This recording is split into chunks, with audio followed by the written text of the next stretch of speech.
그래서 가장 긴 장이 몇 장인지 아십니까? 오늘 읽은 이 시편 119편인데 어떻게 이걸 다 읽겠습니까? 이 절수가 176절이에요. 그러니까 보통 성경에 4장 정도의 분량이에요.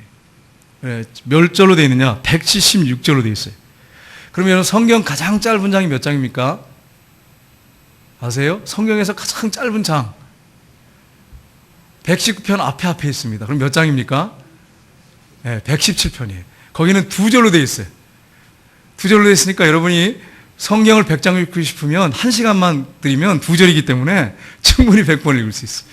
제가 한번 모임이 있어가지고 그 이제 그 큐티하라고 하고 성경을 매일 4장씩 읽으세요. 이렇게 했어요. 그리고 다음 주에 체크하겠습니다. 그리고서 이제 그 다음 주에 모여가지고 4장씩 읽으셨어요? 그랬더니 다 읽었다는 거예요. 그래서 희한한 거예요. 거기 있는 분들이 다 읽을 리가 없거든요. 그래가지고 집사님은 어디 읽으셨어요? 그랬더니 시편 읽었대. 시편은 4장이면 1편, 2편, 3편 하면 이거 뭐 몇 분 걸려요, 이거. 2편 몇 절 안 되잖아요. 그걸 4장 읽은 거예요. 그래서 제가 이제는 안 되겠습니다. 창세기부터 4장씩 읽으세요. 이렇게 해가지고 바꿔놨어요. 양심이 좀 있어야 되잖아요. 그걸 시편 몇 절 안 되니까 그걸 갖다가 읽고서는 4장 읽었다 그러면 되겠어요? 그럼 장수를 읽든지 1장, 2장, 3장, 4장 이렇게 읽든지. 여러분, 우리 하나님 말씀을 참 읽는 게 중요한데 이 시편 119편에 연관된 참 흥미로운 이야기들이 참 많습니다. 기독교 역사에 참 많은데 이 19편이 어떤 일이 있었냐면은 17세기에 에던베론의 주교인 조지 셰터라고 하는 그런 분이 계셨어요. 근데 이분이 그 지원해주는 분이 있었어요. 아주 지원해주고 후원해주는 분이 있었는데 몬트루스라고 하는 후작인데 이분과 함께 잘못된 어떤 일에 걸려가지고 사형을 받게 됐습니다. 근데 그 당시에는 이제 여러분 아시겠지만 17세기에는 유럽에 카톨릭하고 개신교가 팽팽히 맞서던 때입니다. 그러니까 대부분 기독교 국가지요. 그러니까 교수형을 할 때, 사형을 시킬 때는 성경을 이렇게 선택해서 어떤 사람한테 읽어달라고 하는 그런 규례가 있었어요. 관습이 있었어요. 그런데 이분이 위셰트라고 하는 분이 이제 사형을 당하게 됐어요. 그래서 사형대에 섰는데 성경 어디를 읽어드리면 되겠습니까? 이랬더니 이분이 시편 119편을 읽어주십시오. 이렇게 했어요. 여러분 119편 오늘 본문이거든요. 이게 길잖아요. 그래서 이걸 읽는데 3분의 2쯤 읽었어요. 3분의 2쯤. 3분의 2쯤 읽었는데 갑자기 막 말을 타고 어떤 사람이 저기서 오는 거예요. 막 오더니 왕의 명령입니다. 그러더니 사형 이게 그 사면장입니다. 저 사람 사형시키지 마십시오. 그래가지고 성경 시편 119편 3분의 2 정도 읽었는데 사면을 당했어요. 이분 죽지 않게 됐어요. 이분이 평소에 신중한 분이거든요. 기도도 많이 하는 분인데 자기가 사형당할 만한 일이 없었어요. 그런데 사형을 얻어받았단 말이에요. 그래서 기도하는 가운데 그가 지혜를 하나님 앞에 얻었어요. 그래가지고 119편을 읽어달라고 그랬어요. 그래서 읽는 3분의 1 중간에 사형을 면하게 됐어요. 만약에 이분이 지혜롭지 못했다면 빨리 천국 가야지. 물론 우리가 천국 가는 게 소원이죠. 여러분도 다 소원이시죠? 대답을 못했어요. 그러나 여러분 이게 쉽지 않지 않습니까? 또 세상에서 할 일이 있잖아. 무조건 천국 가는 게 아니잖아요. 하나님 앞에 가서 상을 받아야 되고 하나님 앞에 칭찬받아야 되는데 한 게 없으면 어떻게 해요? 근데 이렇게 지혜롭게 119편을 선택해가지고 이분은 살았어요. 이런 일들이 19편에 대한 얽힌 이야기들이 상당히 많습니다.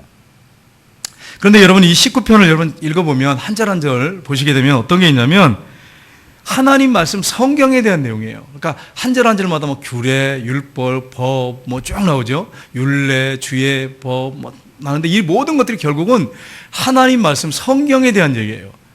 그런데 이 부분에 대해서 얘기를 우리가 인정하는데 어떤 학자냐면 데릭 키드라고 하는 학자인데 이 사람은 84절, 21절, 122절은 하나님 말씀에 대한 언급이 없다 이렇게 얘기를 해요. 근데 말씀을 84절하고 121절을 자세히 보시면 84절은 심판에 관한 말씀을 하고 있거든요. 그리고 121절은 정의와 공의에 대한 얘기예요. 그러니까 결국은 하나님의 말씀이 심판과 정의와 공의에 연결되지 않습니까? 그러니까 결국은 이 119편은 다 한 절 한 절이 하나님 말씀에 관한 거예요. 그런데 이 마소라 학자들은 122절 한 절만은 하나님의 말씀의 언급이 아니다라고 얘기합니다. 근데 실제로 보니까 그렇습니다. 이게 아무리 이렇게 추론하려고 해도 하나님 말씀하고 연관되는 게 없어요. 그러나 나머지 모든 절들은 다 하나님 말씀하고 다 연결이 되어 있습니다. 그런데 여러분, 오늘 우리가 1절에서 8절까지 말씀을 읽었는데 이 말씀의 내용이 뭐냐면 하나님의 말씀을 사랑하고 그 말씀을 지키는 자에게 복이 있다라고 하는 것을 말씀하고 있는 내용이에요. 그래서 오늘 1절, 2절 말씀 보십시오. 같이 한번 읽어보겠습니다. 같이 읽겠습니다. 행위가 온전하여 여호와의 율법을 따라 행하는 자들은 복이 있으며 여호와의 증거들을 지키고 전심으로 여호와를 구하는 자는 복이 있도다. 여기서 뭘 말씀하고 있냐면 복이 있으며 복이 있도다. 이게 무슨 말씀입니까? 하나님 말씀을 사랑하고 그 말씀을 따라 사는 사람, 그걸 지키려고 하는 사람, 그 사람은 뭐가 있다고요? 복이 있다는 거예요. 여러분, 세상적인 복하고 하나님이 주신 복하고는 분명히 다릅니다. 왜냐하면 하나님의 복은 영적인 차원이고 세상적인 복은 세상 사람들이 생각하는 복은 육적인 복이에요. 예를 들어 물질이 많다든지 건강한다든지 명예를 얻었다든지 자녀가 잘 된다든지 뭐 또 좋은 직장에 들어갔다든지 다 세상적인 거, 눈에 보이는 육적인 거예요. 세상적인 거죠. 그러나 하나님이 주시는 복은 영적인 거예요. 차원이 달라요. 그러니까 하나님의 주시는 복은 정말 이 복은 우리에게 엄청난 축복이 우리에게 가져주는데 이건 돈으로 환산할 수 없는 복이에요. 영적인 복이에요. 근데 그 복을 주시는데 오늘 말씀해 보면 하나님 말씀을 사랑하는 자에게 임하는 복이 뭐냐 하는 것을 말씀합니다. 첫 번째는 불의를 행하지 않는 복이라고 말씀하고 있습니다. 첫 번째는 불의를 행하지 않는 복. 쉽게 말하면 죄 짓지 않는 복. 죄를 전혀 짓지 않는다는 말이 아니라 하나님의 말씀을 마음에 새기면서 그 말씀대로 살아갈 때 죄를 짓지 않는다는 거예요. 그걸 지금 여기서 말씀하는 거예요. 쉽게 이것을 원어상으로 번역하면 이렇게 되어 있습니다. 그들은 죄를 저지르는 일이 없고 여호와의 길로 행합니다. 이렇게 되어 있어요. 우리 한번 119편 3절 보겠습니다. 한번 읽어보겠습니다. 참으로 그들은 불의를 행하지 아니하고 주의 도를 행하는도다. 이게 쉽게 번역하면 그거예요. 그들은 죄를 저지르는 일이 없고 여호와의 길로 행합니다. 그러니까 하나님 말씀을 사랑해서 그것을 마음에 늘 새기는 사람은 죄를 저지르는 일이 없다는 거예요. 그러니까 죄를 안 짓고 산다, 그렇게 완전한 사람이다, 그런 말이 아니고 그 말씀을 마음에 새기고 그때로 하려고 애쓰는 사람은 죄를 저지르는 일이 없다는 거예요. 그런 은혜를 하나님 주신다는 거예요. 이게 얼마나 큰 복입니까? 왜 그렇습니까? 여호와의 길로 행하기 때문입니다. 쉽게 말하면 다윗의 길로 행하기 때문입니다. 이렇게 말할 수 있어요. 여러분, 시인은 하나님 말씀을 너무너무 사랑했습니다. 여러분, 하나님 말씀을 사랑하십니까? 한번 가만히 생각해 보세요. 가슴에 손을 얹고 나는 하나님의 말씀을 사랑한다. 난 정말 사랑한다. 억지로 사랑하는 게 아니라 목사님이 성경을 억지로 읽혀가지고 난 사랑한다, 그런 게 아니라 정말 하나님의 말씀을 사랑한다. 제가 이번에 이제 우리 일도 가자 한 달에 그랬잖아요. 그런데 이제 이게 쉽지 않지 않습니까? 그래서 이제 제가 들리는 소리가 있어요. 목사님, 열을 하다가 포기했습니다. 열을 하다가 일이 생겨가지고 못 읽으니까 이게 밀리잖아. 그러니까 이게 장수가 얼마나 많아요. 그러니까 에라, 포기하자. 그리고서는 그냥 내 그 페이스대로 그냥 가자. 그런 분이 계시고, 어떤 분은 딱 분량을 보니까 너무 많아가지고 그냥 사전에 포기했대. 그런 분이 있는가 하면 어떤 분은 시간이 안 됩니다. 그런 분도 있고, 아무튼 여러 종류가 있어요. 어떤 분이 다 읽으려고 애를 쓰는데 너무 힘듭니다. 막 이게 광박걸림에 사로잡혀가지고 막 이걸 다 채워야 되니까. 그렇게 읽으라는 게 아니에요. 여러분, 오해하지 마세요. 꼭 한 달을 우리가 목표를 정하고 열심히 읽지만 넘어갈 수도 있는 거지. 그거를 거기에 꼭 맞춰가지고 죄 짓는 것처럼, 안 읽으면 죄 짓는 것처럼, 그래서 밤에 잠을 못 자고 이거 못 읽었는데 그렇게 읽으라는 거 아니에요. 여러분, 오해하지 마세요. 그게 아니고 하나님 말씀을 열심히 읽어서 하나님 말씀을 사랑해서 이 말씀대로 살자, 그런 의미로 읽자는 거죠. 말씀이 충만하게 우리 마음에 있게 하자, 그런 의미예요. 그러니까 목표를 정해서 나가는데 2달에 읽을 수 있고 1달에 3달에 읽을 수 있어요. 그러나 읽을 수 있는 사람은 읽을 수 있잖아요. 이번에도 읽은 분들이 꽤 냈어요.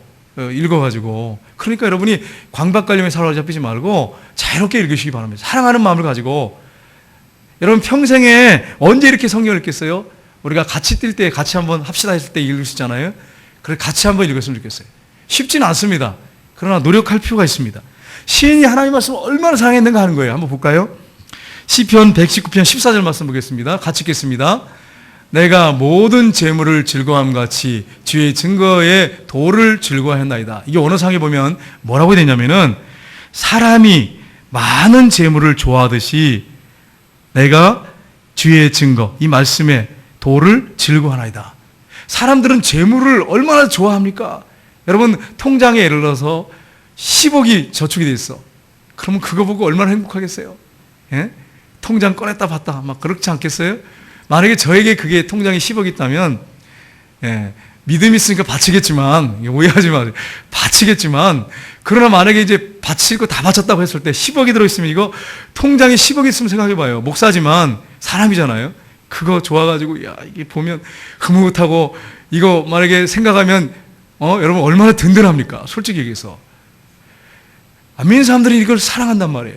근데 시인은 지금 무슨 얘기를 하고 있냐면, 이렇게 많은 사람들이 많은 재물을 좋아하는 것처럼 나는 하나님의 말씀을 정말 즐거워합니다. 이건 거짓말이 아니죠. 이 본심에서 나온 고백이에요. 72절 말씀 보겠습니다. 같이 읽겠습니다. 72절 말씀. 주의 입의 법이 내게는 천천의 금보다 좋으니이다. 이게 무슨 말씀입니까, 이게? 이게 쉽게 말하면 수천 개의 금보다 더 하나님 말씀이 좋습니다. 여러분, 이 금 있잖아요, 금. 이게 수천 개가 있어. 이거보다 여러분 하나님 말씀 더 좋습니까? 예? 한번 가만히 생각해 보세요. 이 시인이요, 수천 개의 금은보다도 하나님 말씀이 나는 더 좋습니다. 이게 다른 말로 하면 난 그렇게 사랑합니다. 그 얘기예요. 이게 지금 19편 우리가 보고 있지 않습니까? 19편의 저자가 지금 하는 얘기예요. 고백이에요. 127절 보겠습니다. 같이 읽겠습니다. 그러므로 내가 주의 계명들을 금 곧 순금보다 더 사랑합니다. 나는 하나님 말씀을 금보다 순금보다 더 사랑합니다. 이렇게 고백을 하고 있어요. 또 볼까요? 162절 같이 읽겠습니다. 162절 사람이 많은 탈취물을 얻는 것처럼 나는 주의 말씀을 즐거워하나이다. 이게 무슨 말씀입니까? 그 당시엔 전쟁이 많았어요. 그래서 전쟁에 하면 전리품 있잖아요. 이게 탈취물이에요. 이 탈취물을 얻는 것처럼 나는 주의 말씀을 즐거워하나이다. 여러분, 전쟁에서 탈취물은 어마어마합니다. 그걸 가지고 돌아오잖아요. 백성들이 축제, 잔치예요. 그걸 얻는 사람들 공짜잖아요. 은혜잖아요. 그걸 얻으면 얼마나 기뻐하는지 몰라요. 이거 공짜 아니에요. 그것처럼 탈취물을 얻는 것처럼 나는 주의 법을 즐거워하나이다. 그렇게 내가 사랑하나이다. 이 시편 119편 저자가 지금 하는 고백입니다. 근데 여러분 하나님 말씀을 이렇게 사랑하십니까? 가만히 한번 생각해 보세요. 주말 연속곡을 더 사랑하지 않습니까? 나는 그거 보지 않으면 잠이 안 옵니다. 그리고 어떻게든 다운받아서 봅니다. 젊은 사람들 그러잖아요. 근데 하나님 말씀이 그렇게 재밌냔 말이에요. 그때가 여러분 복 있는 때예요. 그때가 행복한 때예요. 여러분 그걸 아시길 주님의 이름으로 축복합니다. 근데 이렇게 하면 어떤 분들이 그런 얘기를 해요. 목사님 저도 한때 그런 적이 있었어요. 이러더라고요. 그래가지고 여러분 말씀을 보는데 D가 궁금해가지고 이 성경을 못 놓았어요. 지금은요. 지금은 드라마가 더 좋죠. 여러분 그렇게 다시 돌아가야 돼. 하나님 말씀을 사랑해가지고 수천 개의 금은보다 난 더 사랑합니다. 그렇게 돌아가셔야 돼. 여러분 무협 소설 같은 거 보잖아요. 그러면 너무 재밌어가지고요. 이걸 날밤을 꼬박 새면서 본대요. 우리 교회도 그런 분들이 계세요. 젊으신 우리 집사람들 중에 그런 분들이 남자분들. 하나님 말씀이 그렇게 재미없을까요? 여러분 깨닫게 되면 재밌어요. 많이 보면 볼수록 나중에 그걸 알게 됩니다. 성령님이 도우시면 알게 돼요. 그렇게 사랑하는 사람은 복이 있어요. 그 사람은 죄를 짓지 않습니다. 그래서 시인은 119편 11절에 이렇게 말씀했습니다. 내가 주께 범죄하지 아니하여 주의 말씀을 내 마음에 두었나이다. 내 마음에 말씀을 뒀나이다. 범죄하지 않기 위해서. 여러분 우리가 행복하지 않는 이유가 뭘까요? 안 믿는 사람하고 달라요. 행복의 기준이. 안 믿는 사람은요, 돈이 많고 뭐가 잘 되면 행복합니다. 근데 안 되면 정말 행복한 마음이 싹 사라져요. 불행해져요. 근데 예수 믿는 사람들, 하나님을 잘 섬기려고 하는 사람들은 행복하지 않은 이유가 어디 있습니까? 저는 한번 가만히 생각해 봤어요. 목사로서 내가 행복하지 않은 때가 언젠가를 가만히 생각해 보니까요, 죄를 질 때예요. 죄를 질 때 행복하지 않아. 아무리 뭐 있어도 마음에 어두워. 행복하지가 않아. 근데 하나님 말씀으로 내 가슴에 가득 채우면 어떻습니까? 죄를 안 짓게 되잖아. 죄를 100% 안 짓는다는 얘기 아니에요. 오해하지 마세요. 말씀에 가득 새기고 두면, 말씀을 늘 묵상하고 읽으면 죄를 안 져요. 그러니까 어떻습니까? 행복한 거예요. 여러분, 행복의 비결은 하나님 말씀을 붙잡고 사는 거예요. 그게 행복의 비결이에요. 예수 믿는 사람들은. 이렇게 사시기를 주님으로 축복합니다. 유명한 전도자 무디, 여러분 목사님 아시죠? 미국의 역사를 바꿔놓으신 분이에요. 무디 성경신학교. 제 책 서재에 책이 있는데 무디 출판사에 나온 책들이 많이 있어요. 대단한 분이죠. 미국 역사를 바꿔놨어요. 수많은 목회자들을 길러냈어요. 그 신학교를 통해서. 근데 이분이 원래 초등학교도 못 나오는 분 아니에요? 이분이 예수님을 영접했어요. 너무 좋았어요. 그래가지고 이분이 서원을 냈어요. 이런 서원하면 안 되는데. 하나님, 내가 하나님 앞에 온전히 살기로 사역하겠습니다. 온전히 살기로. 이게 되는 겁니까? 안 됩니까? 불가능한 거예요. 근데 너무 좋으니까 그냥 서원을 해버렸어요. 근데 살아보니까 그게 아니잖아요. 매일 죄지잖아요. 그래서 이분이 고민하다가 기도원에 산속에 들어갔어요. 산속에 들어가서 기도하는 거예요. 날마다 기도하는 거예요. 그러니까 여러분, 날마다 기도하니까 어떤 일이 벌어집니까? 막 하늘의 신령한 은혜를 막 청한 거예요. 얼마나 좋아요. 막 금식 기도하면서. 너무너무 좋았어. 그래서 이제 이만하면 됐다. 충만하니까 산을 내려갔어요. 한 달, 2달 지나니까 다시 원상복귀된 거예요. 죄를 짓는 거야. 이게 뭐야? 이게 아니네? 오랜 세월 동안 산에 있었는데 이게 안 되거든요. 그러니까, 사람들하고 같이 있어야 되는가 보다. 그래가지고 이분이 친구들하고 부흥회 하는 데만 집회들만 찾아다니는 거예요. 가지고 은혜 받는 거예요. 막 할렐루야 하면서 막 우리나라랑 좀 다르겠지만 아무튼 집회하는 데 찾아가서 열심히 같이 동료들하고 은혜를 받았어요. 그러니까 뭐 얼마나 큰 은혜 받았겠어요. 큰 은혜를 체험했어요. 됐다 이제 내가 믿음 생활 잘할 수 있겠다. 죄 안 짓겠다. 이런 생각을 했어요. 그런데 한 주, 2주 지나니까 똑같이 원상복귀된 거야. 집회 안 가니까. 그리고 죄 짓는 거야. 그러니까 얼마나 갈등이 되겠어요. 야, 내 가슴은 화이 맞았나 보다. 이건 안 되나 보다. 이렇게 생각했어요. 그러다가 성경을 읽는데 말씀이 딱 한 구절이 들어왔어요. 로마서 10장 17절 말씀이에요. 거기 뭐라고 됐습니까? 그러므로 믿음은 들음에서 나며 들음은 그리스도의 말씀으로 말미암았느니라. 성경이 뭐라고 됐습니까? 믿음으로 행하지 않는 모든 것은 죄니라. 하나님 말씀을 열심히 내가 연구하고 묵상하고 공부하고 암송하면 죄를 덜 짓는구나. 이걸 깨달았어요. 그래서 그때부터 말씀을 읽기 시작하면서 공부하기 시작했어요. 그러면서 이분이요, 세계적인 그런 부흥사가 되고 전도자가 됐습니다. 여러분, 그렇습니다. 하나님 말씀이 이렇게 능력이 있어요. 우리를 죄를 짓지 않도록 만들어요. 여러분, 성경이 깨끗한 사람은 성경이 지저분한 사람보다 죄를 더 짓습니다. 이거는 제가 볼 때 확실해요. 확실해. 교만하면 안 되겠죠. 성경만을 보고 자랑하려고. 그러나 분명한 건 성경이 지저분한 사람은 성경이 깨끗한 사람보다 죄를 덜 져요. 왜요? 하나님 말씀을 알기 때문에, 하나님을 두려워하기 때문에. 이건 확실한 거예요. 그래서 여러분, 하나님 말씀을 부지런히 읽으세요. 그래서 정말 하나님 앞에 온전한 모습으로 살아가시기를 주님으로 축복합니다. 이 말씀을 우리 온전하게 만드는 거예요. 선한 일을 행하도록 만드는 거예요. 죄를 덜 짓게 만드는 거예요. 두 번째는 수치를 당하지 않은 복입니다. 우리 6절 말씀 보겠습니다. 같이 읽겠습니다. 수치를 당하지 않은 복인데 같이 읽겠습니다. 내가 주의 계명에 주의할 때에는 부끄럽지 아니하리이다. 이걸 쉽게 이제 번역하면, 원서를 번역하면, 내가 주의 모든 계명을 깊이 되새기면 수치를 당하는 일이 없을 것입니다. 이렇게 말할 수 있어요. 그러니까 말씀을요, 우리가 열심히 암송하고 마음에 새기고 읽고 묵상하게 되면 어떤 일이 벌어지냐? 수치를 당하지 않는데. 얼마나 큰 복입니까? 영적인 복입니까? 이게 큰 복이잖아요. 예수 믿는 사람들 세상에 나가면 수치당하는 경우 얼마나 많아요? 부끄러운 일 당하는 게 많잖아요. 근데 말씀을 그렇게 집중하는 사람은 수치를 당하지 않도록 하나님 만들어주신대요.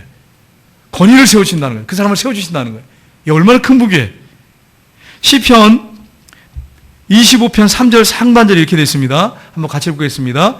주를 바라는 자들은 수치를 당하지 아니하려니와. 그렇습니다. 이게 뭡니까?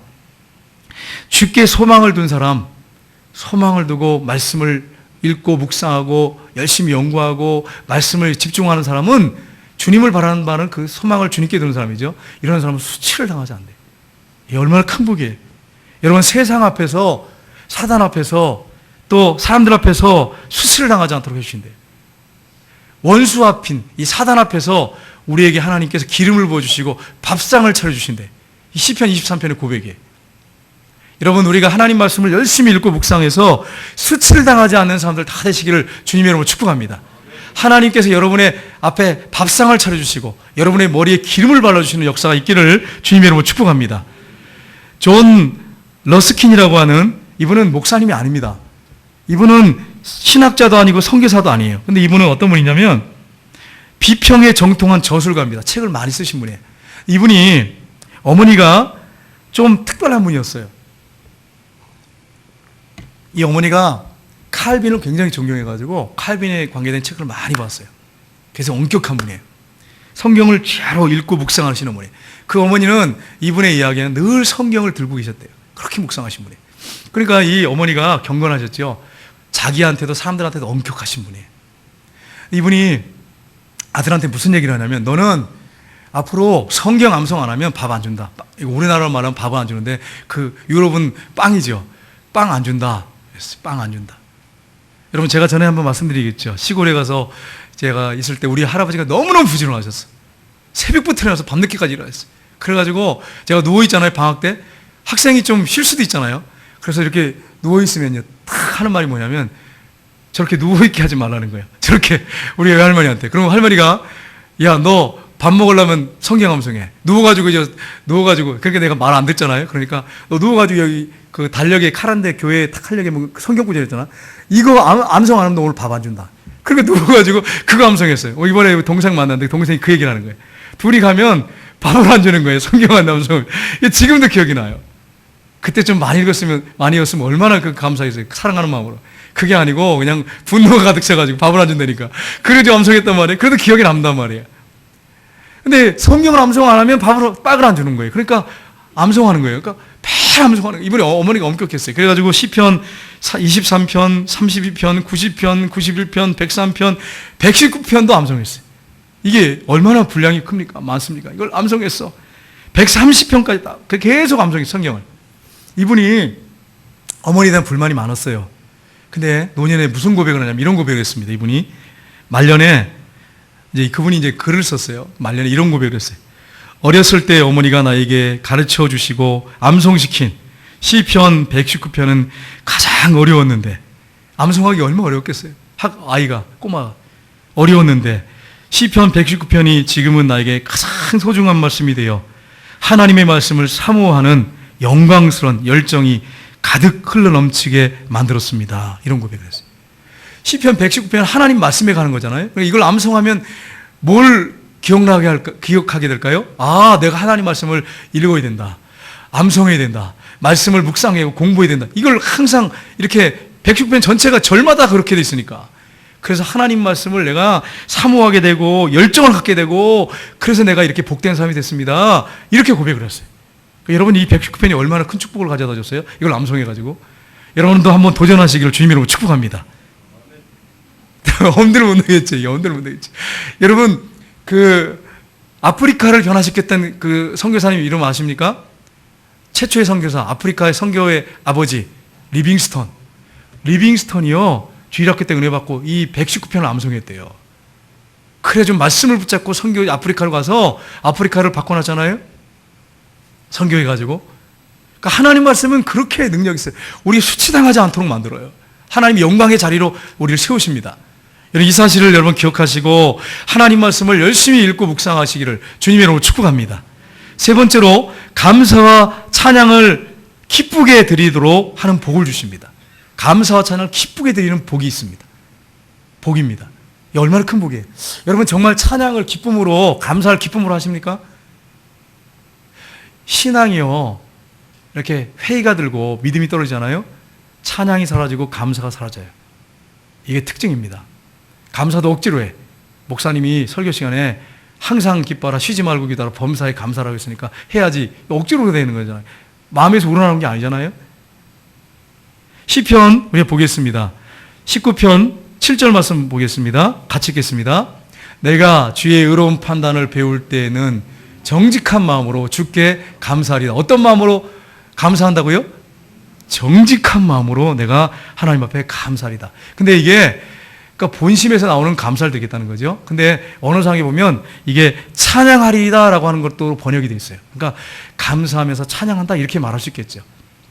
여러분 우리가 하나님 말씀을 열심히 읽고 묵상하고 연구하면 그 말씀이 내 가슴에 가득 채워지잖아요. 그러면 진실된 마음으로 본심에서부터 감사와 찬양이 나온다는 거예요. 근데 말씀이 마음이 없잖아요. 본심에서 기쁨으로 나오는 게 아니고 억지로 하라고 하니까 설교 시간에 성경에서 하라고 하니까 그냥 하는 거예요. 억지로. 그렇게 되는 거예요. 그래서 여러분 본심에서 감사 찬양이 나오려면 여러분의 마음에 뭐가 있어야 돼요? 하나님 말씀이 가득 있어야 돼. 이게 중요해. 우리가 하나님 말씀을 사랑하고 묵상하고 열심히 암송하고 마음에 새기면 본심에서 진실된 마음으로 나와요. 감사와 찬양이. 골로새서 3장 16절 보겠습니다. 골로새서 3장 16절 같이 읽겠습니다. 그리스도의 말씀이 너희 속에 풍성히 거하여 모든 죄로 피차 가르치며 권면하고 시와 찬송과 신령한 노래를 부르며 감사하는 마음으로 하나님을 찬양하고. 여기서 뒤에 너무너무 좋은 게 많이 나오잖아요. 시와 찬송과 신령한 노래를 부르고 감사한 마음으로 하나님을 찬양하고 또 모든 지혜로 서로 가르치고. 얼마나 좋아요. 근데 이렇게 될 수 있는 원인, 동기를 찾아보세요. 동기가 뭡니까? 동기를 찾아보세요. 하나님의 말씀이에요. 위에 맨 위에 하얀 줄, 하나님의 말씀이 너희 속에 풍성히 거하여, 이거예요. 이게 동기입니다. 그러니까 내 마음에 하나님 말씀 풍성히 채우잖아요. 이게 동기예요. 이게 원뿔이에요. 여기서부터 뭐가 나오는 거예요? 열매가 나오는데 무슨 열매가 나와요?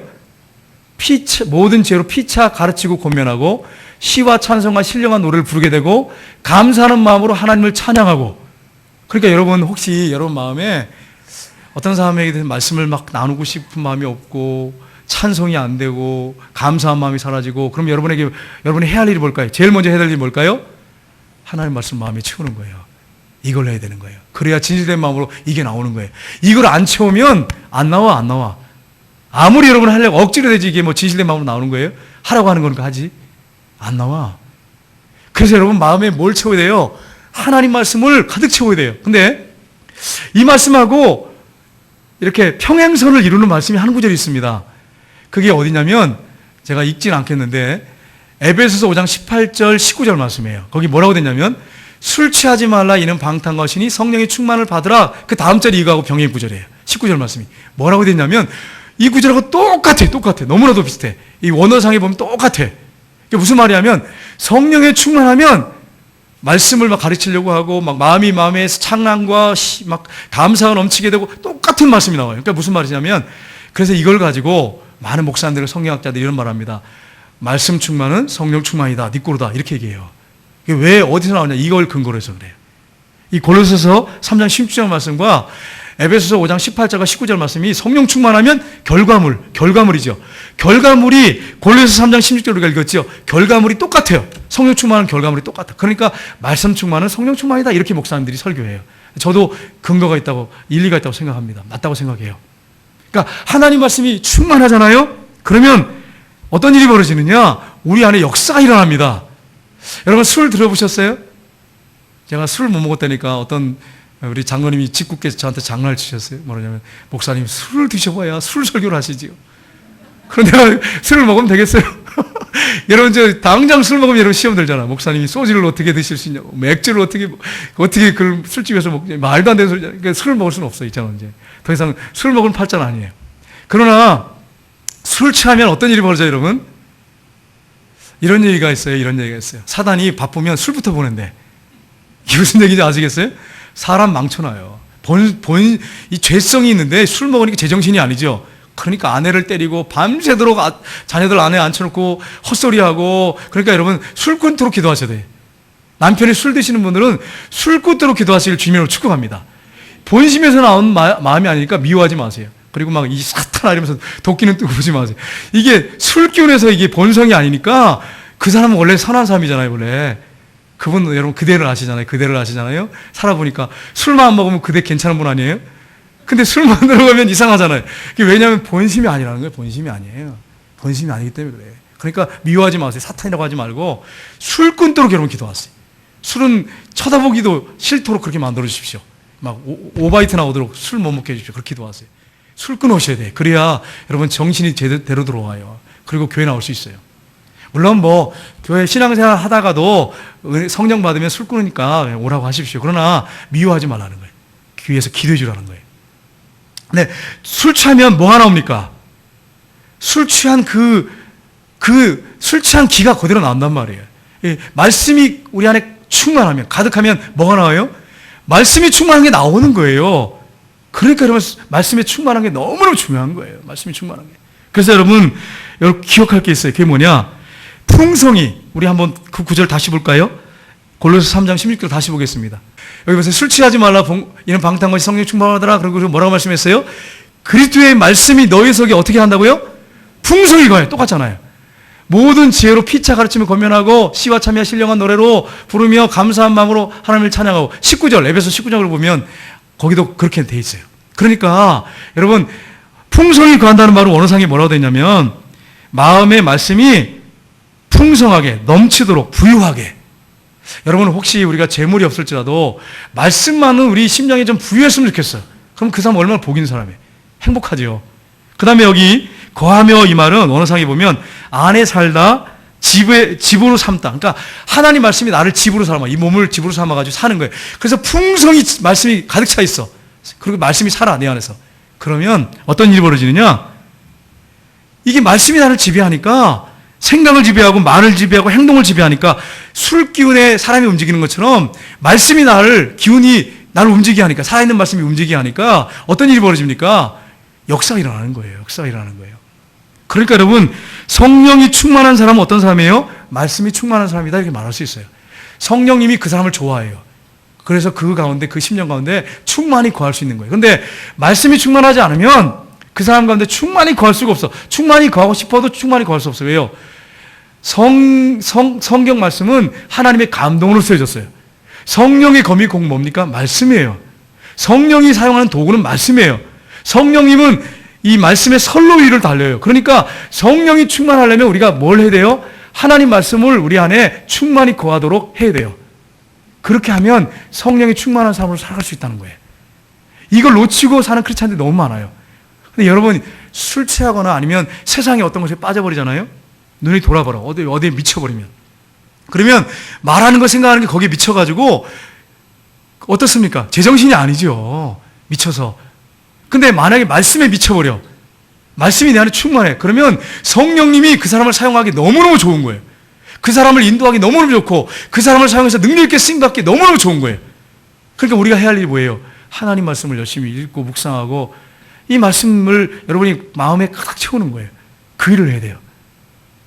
여러분, 어떤 분들을 보면요, 음식을 먹는데 미식가들 중에 보면 3시간, 4시간씩 음식점 찾아다니면서 먹어요. 얼마나 그 음식에 그냥 미쳤는지 몰라요. 막 4시간씩 찾아가서 음식을 먹고 와. 구미에서부터 가서. 여기에 그런 분은 한 분도 없는 줄 믿습니다. 물론 우리가 스트레스 받고 한번 힐링하기 위해서 필요합니다. 그러나 그렇게 산다고 하면 이게 불행한 거예요. 그 시간에 하나님 말씀을 가슴에 채운다면 얼마나 복인 사람이에요. 여러분, 하나님의 말씀은 살아 역사하는 말씀이에요. 죽은 말씀이 아니잖아요. 그러니까 말씀이 충만히 가면 이게 역사를 일으킨다니까요. 그 말씀이 살아있는 말씀이기 때문에, 죽은 말씀이 아니기 때문에. 하나님 말씀은 살았고 이랬잖아요. 여러분, 이 목사님 중에 켈리라고 하는 목사님이 계세요. 제가 이 목사님 말씀을 보면서 참 많이 느끼는 게 있어서 여러분에게 말씀드립니다. 이 켈리라고 하는 목사님이, 목사님들이 스케줄 바쁩니다. 저도 이렇게 스케줄을 보면 굉장히 바빠요. 쉴 시간이 별로 없어요. 굉장히 빽빽해요. 근데 스케줄을 따라서 막 움직였어요. 근데 어느 날 가만히 앉아서 생각해 보니까 성경을 안 읽는 거야. 막 부지런히 일을 하셔요. 사역도 하세요. 그리고 또 좋은 책들, 신간들 보잖아요. 책을 열심히 읽는데 성경을 안 읽는 거야. 한 절도 안 읽는 거야. 설교는 하는데, 설교할 때는 준비해가지고 하는데 성경을 안 읽는 거야. 그러면서 자기 영적 상태를 한번 가만히 생각해 봤어요. 봤더니 정말 영혼이 너무도 극심하게 굶주려 있다고 하는 것을 깨달았어요. 그래서 이분이 회개했습니다. 하나님 용서해 주십시오. 내가 설교할 때 설교 준비하기 성경이 읽습니다. 그리고 그 외에는 성경을 한 전도 안 읽습니다. 매일 책 보고 전문서적 보고, 그리고 내 생활이 바빠서 성경을 안 읽었습니다. 공부도 안 했습니다. 용서해 주십시오. 그리고 이분이 규칙을 하나 정했어요. 그 규칙이 뭐냐? 하나님, 내가 저녁 식사 후에는 어떤 책도 읽지 않겠습니다. 공부하지 않겠습니다. 성경만 붙들고 읽겠습니다. 주일이면 내가 어떤 책도 읽지 않겠습니다. 주일은 내가 성경만 읽겠습니다. 이렇게 결심하셨대요. 규칙을 정했대요. 그리고 그렇게 실행하셨어요. 그런데 놀라운 것은 그 목사님에게 막 변화가 일어나기 시작했어요. 말씀이 풍성히 가니까 얼마나 강력하게 역사가 일어나겠어요? 이분을 통해서 많은 일들이 일어났어요. 여러분, 우리가 놓쳐버리는 게 있어요. 그게 뭐냐? 하나님 말씀을 내 가슴속에 가득 채우는 거예요. 이걸 놓쳐버려요. 이게 가득해야, 말씀이 가득해야 성령님이 날 들어서 하나님 앞에 크게 쓰임받는 인물로서, 크게 쓰임받지 못하더라도 내 주변에 영향력을 미치는 사람으로 그렇게 쓰임받을 수 있는데, 이게 없으니까 영향력을 미치지 못하는 사람으로 아무 일들을 하지 않는, 50년 믿어도 아무 일들을 하지 않는 그런 사람을 만들어버려요. 비참한 사람을 만들어버려요. 사단이 그러니까 여러분 뭘 노릴까요? 하나님 말씀 못 읽게 하고, 못 암송하게 하고, 묵상하지 못하게 하고, 공부 못하게 합니다. 그러면 여러분 어떻게 될까요? 아무 우리 주변에 일이 일어나지 않아요. 그렇게 살다가 마지막에 하나님 부르시면 천국 갑니다. 이게 비참하잖아요. 그럼 우리 안에서 역사 일을 일으키려면 해야 할 일이 뭐냐? 하나님 말씀을 가슴에 가득 채우는 거예요. 오늘 시편 저자가 뭐라고 했습니까? 나는 수천, 수백 개의 금은보다 하나님 말씀을 더 사랑합니다. 나는 탈취물보다 하나님 말씀을 더 사랑합니다. 이 고백을 하고 있잖아요. 그래서 이 말씀을 얼마나 사랑했으면 19편 보세요. 119편에 176절을 하나님 말씀에 대해서 계속 언급해. 다른 용어만 바꿀 뿐이지. 하나님 말씀에 대한 얘기. 하나님 말씀이 얼마나 귀중하면. 저와 여러분이 해야 할 일이 있습니다. 이번 주간에 저녁 식사 탁 마치면 다른 거 TV 보고 다른 거 하지 말고 성경 봤으면 좋겠어요. 낮에는 일을 열심히 하시고요. 그러면 여러분 성경 읽을 수 있어요. 꼭 다 읽으라고 말씀 못 드립니다. 건강 상태가, 눈 상태가 있기 때문에 다 읽으라고 말씀 못 드려요. 그러나 말씀 붙잡으십시다. 그래가지고 2달 읽든 뭐 3달 읽든 아무튼 말씀에 집중해가지고 말씀으로 가득 채워가지고 1년 동안 가득 채우고 2년 동안 가득 채워가지고 말씀이 살았다고 했잖아요. 그럼 영향력을 미칠 거 아니에요, 분명히. 술 취하는 사람도 영향력을 미치는데, 나쁜 영향력을 미치는데, 하나님의 살아계심을 우리가 우리 삶 속에 나뿐 아니라 많은 사람들에게 영향력을 미칠 수 있는 그런 축복의 사람들이 다 되시기를 주님의 이름으로 축복합니다. 기도하겠습니다.